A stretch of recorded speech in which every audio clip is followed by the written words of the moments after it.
Hello, today I will be introducing you to capacitors with respect to DC circuits. A capacitor is a device used to store charge in the form of an electric field. Capacitors are constructed of a pair or a series of conductive plates. The plates are often arranged as a spiral to maximize surface area, and most of the time with a dielectric separating the plates. Capacitance is the amount of charge which can be stored with respect to the applied voltage. As seen by the following equations, where epsilon naught is the permeability of air and epsilon r is the permeability of the dielectric, if applicable. Capacitance is influenced by the capacitor's area, distance, and permeability.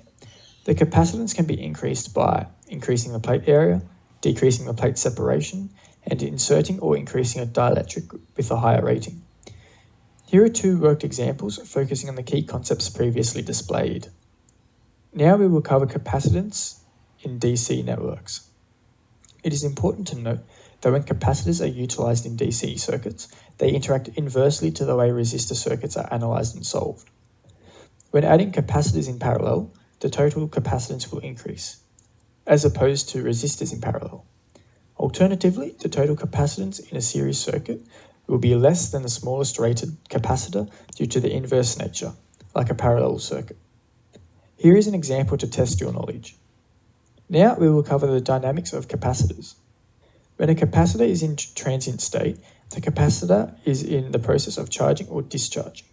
It is said that a capacitor is at steady state when it is fully charged or discharged after 5 time constants, where one time constant is equal to the Thevenin resistance times by the capacitance. However, it theoretically isn't at steady state yet, as 5 tau is only 99.3% of the voltage and 0.7% of the current. As displayed in the graph, the voltage is initially at 0 and the current is at a maximum. This is because capacitors begin as a closed circuit, transitioning to an open circuit. In this region, the voltage and current begin plateauing. This is known as steady state. The behavior of the voltage upon charging can be mathematically derived by capital E multiplied by 1 minus E to the power of minus T over tau, where E is the applied voltage, T is the time, and tau is the time constant. Current is derived by capital E over R multiplied by E to the minus T over tau, where R is the Thevenin resistance.